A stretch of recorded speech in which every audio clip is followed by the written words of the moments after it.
Gas সংকটে সারা দেশ filling station থেকে বাড়ির রান্নাঘর গ্রাহক ভোগান্তি চরমে।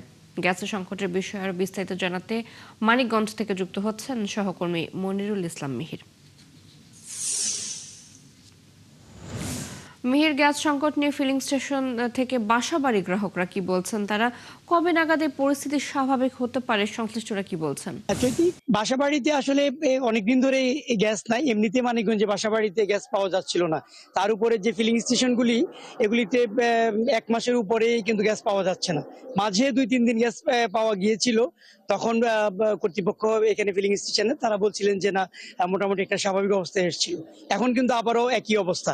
আমরা যে মানিকগঞ্জে যে এখন ফিলিং স্টেশনটিতে আছি, এটি ধলেশ্বরী ফিলিং স্টেশন, একটি ফিলিং স্টেশন। এইখানে তারা প্রতিনিয়তই তারা গ্যাস দিতে পারছেন না। তারা বলছেন যে রাতের বেলা হয়তো কিছু গ্যাস তারা যখন পান তখন কিন্তু তারা দেন, আবার যখন বিদ্যুৎ না থাকে, প্রেসার থাকে না, এই অবস্থা দাঁড়ায়।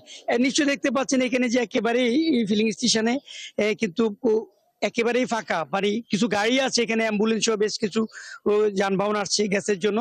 তারা এখানে অপেক্ষা করে আছেন, অর্থাৎ সিরিয়াল দিয়ে আছেন। এবং এখানে যানবাহনে যারা গ্যাস নিতে আসছেন তাদের সাথে যখন কথা বলছিলাম, তারা বলছেন যে কেউ মধ্যরাত থেকে, কেউ রাত ৩টা থেকে এখানে অপেক্ষা করে আছেন। অর্থাৎ গ্যাস না হলে তাদের একেবারেই চলবে না। তো এরকম দুর্ভোগের শিকার আমরা যদি একটু কথাও বলি, এই যে যারা নিতে আসছেন, যে আপনি তো যে গ্যাস নিতে আসছেন, কি অবস্থা এখানে? আমি গত শনিবার দিন গাড়ি আমার এটা রাখছি, দুইটা রাখছিলাম, এটা রাখছি এখনো, আরেকটা আমি ওই পাশে রাখছি, ওইটা নিয়ে এখন তেলে চালিয়ে আমি ঢাকা যাবো।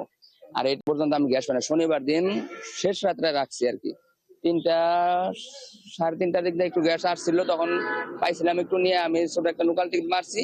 মারার পরে এখন পর্যন্ত আর আমি গ্যাস পাই না। এই জলেশ্বর পাম্পে লাইনে গ্যাসই আসে না। না, অনেক অনেক ধন্যবাদ। শুনছিলেন এই যে ঠিক একইভাবে আমরা দেখছি যে যে সিএনজি যেগুলি আছে, অর্থাৎ থ্রি হুইলার, তারাও কিন্তু একই অবস্থা। এই মধ্যরাত থেকে কিন্তু অপেক্ষা করে আছেন অন্য অন্য পাম্পগুলিতে। একটু তথ্য দিয়ে রাখি আপনাকে যে মানিকগঞ্জে ১৪টি ফিলিং স্টেশন আছে, তার মধ্যে ২টি ফিলিং স্টেশনে মোটামুটি গ্যাস মাঝে মধ্যে আসে, যার কারণে তারা দিতে পারেন। তার মধ্যে একটি ধলেশ্বরী, তো সেখানেও আজ নাই। অর্থাৎ কর্তৃপক্ষ বলছেন যে গ্যাস না থাকলে তারা তো দিতে পারছেন না। তো আমরা এখানে আছেন ফিলিং স্টেশনের যিনি ম্যানেজার আছেন, তার সাথে আমরা একটু কথা বলে জেনে নিই। আচ্ছা, আমরা যদি আপনার সাথে একটু কথা বলি যে গ্যাসের কি অবস্থা, আসলে কবে নাগাদ এই সংকট কাটতে পারে? গ্যাসের অবস্থা ভাই খুব খারাপ। আজকে ৩ দিন যাবত কোনো গ্যাস আসতেছে না। গাড়ি এই যে লাইনের পর লাইন দাঁড়ায় রয়েছে, তো গ্যাসই তো পাচ্ছে না, কি দিব। ওই সপ্তাহে ২-১ দিন একটা একটু আসে, ওই যা যখন আসে তখন একটু দেই। আবার কর্তৃপক্ষ কি বলছে আসলে? কর্তৃপক্ষ তো ওই রকম কোনো ভালো কোনো তাদের কাছ থেকে পাইতেছি না, যে কবে নাগাদ দিবে, এরকম কোনো ডিসিশন হেরাও দিতেছি না। অনেক অনেক ধন্যবাদ। চৈতি, শুনছিলেন আসলে কর্তৃপক্ষ বলছেন যে তারা নিশ্চিত করে বলতে পারছেন না। তার উপরে যে বিদ্যুতের যে ঘন ঘন লোডশেডিং, সেটি একটি সমস্যা। এই সমস্যার কারণে কিন্তু যখন অনেক সময় গ্যাস থাকেও, তারা ওই যে বিদ্যুতের লোডশেডিং এর কারণে প্রেসার থাকে না, যার কারণেও তারা পর্যাপ্ত গ্যাস দিতে পারছে না। এই একটা দুর্ভোগের চিত্র আমরা দেখছি অনেকদিন ধরে মানিকগঞ্জে। চৈতি। মিহির, আপনি আছেন, খোঁজ খবর রাখছেন। বেলা বাড়ার সাথে সাথে কি পরিস্থিতি হয় নিশ্চয়ই আবারও আমরা জেনে নেব আপনার কাছ থেকে।